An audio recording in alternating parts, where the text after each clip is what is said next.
जय श्री राम मित्रों। आज की कहानी है डाकू रत्नाकर और देवऋषि नारद। बहुत समय पहले की बात है। किसी राज्य में एक बड़े ही खूंखार डाकू का भय व्याप्त था। उस डाकू का नाम रत्नाकर था। वह अपने साथियों के साथ जंगल से गुजर रहे राहगीरों को लूटता और विरोध करने पर उनकी हत्या भी कर देता। एक बार देवऋषि नारद भी उन्हीं जंगलों से भगवान का जप करते हुए जा रहे थे।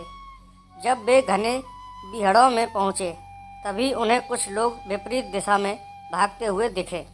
देवऋषि ने उनसे ऐसा करने का कारण पूछा तो सभी ने मार्ग में रत्नाकर के होने की बात बताई, पर बावजूद इसके देवऋषि आगे बढ़ने लगे। क्या आपको भय नहीं लगता? भाग रहे लोगों ने उन्हें ऐसा करते देख पूछा। नहीं, मैं मानता ही नहीं कि मेरे अलावा यहाँ कोई और है, और भय तो हमेशा किसी और के होने से लगता है, स्वयं से नहीं। ऋषि ने ऐसा कहते हुए अपने कदम आगे बढ़ा दिए। कुछ ही दूर जाने पर डाकू रत्नाकर अपने साथियों के साथ उनके समक्ष आ पहुँचा। रत्नाकर, नारद, मैं रत्नाकर हूँ। डाकू रत्नाकर। नारद मुस्कुराते हुए बोले, मैं नारद हूँ, देवऋषि नारद, तुम्हारा अतिथि, और मैं निर्भय हूँ। क्या तुम निर्भय हो? रत्नाकर, क्या मतलब है तुम्हारा? नारद, न मुझे प्राणों का भय है, न असफलता का, न कल का, न कलंक का, और कोई भय है जो तुम जानते हो। अब तुम बताओ, क्या तुम निर्भय हो? रत्नाकर, हाँ, मैं निर्भय हूँ। न मुझे प्राणों का भय है, न असफलता का, न काल का, न कलंक का। नारद, तो तुम यहाँ इन जंगलों में छिपकर क्यों रहते हो? क्या राजा से डरते हो? रत्नाकर, नहीं। नारद, क्या प्रजा से डरते हो? रत्नाकर, नहीं।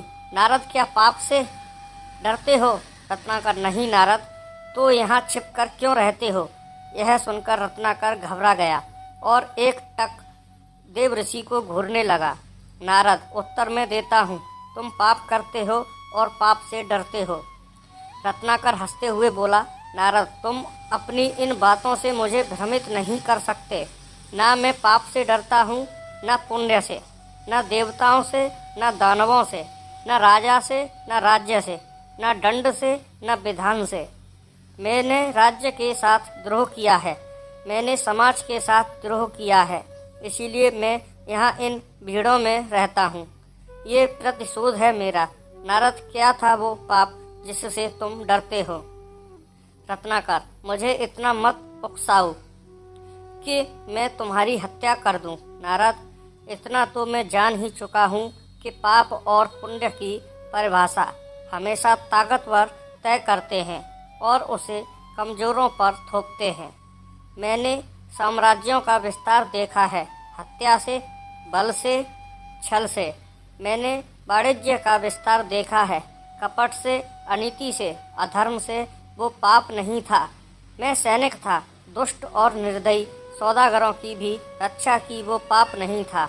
युद्ध में हारे हुए लोगों की स्त्रियों के साथ पशुता का व्यवहार करने वाले सैनिकों की हत्या क्या की मैंने? मैं पापी हो गया। राजा, सेना और सेनापति का अपराधी हो गया मैं। क्या वो पाप था? नारद, दूसरों का पाप अपने पाप को सही नहीं ठहरा सकता। रत्नाकर चीखते हुए, मैं पापी नहीं हूँ। नारद, कौन निर्णय करेगा? वो जो इस यात्रा में तुम्हारे साथ है या नहीं है? क्या तुम्हारी पत्नी, तुम्हारा पुत्र इस पाप में तुम्हारे साथ है? रत्नाकर, हाँ, वो क्यों साथ नहीं होंगे?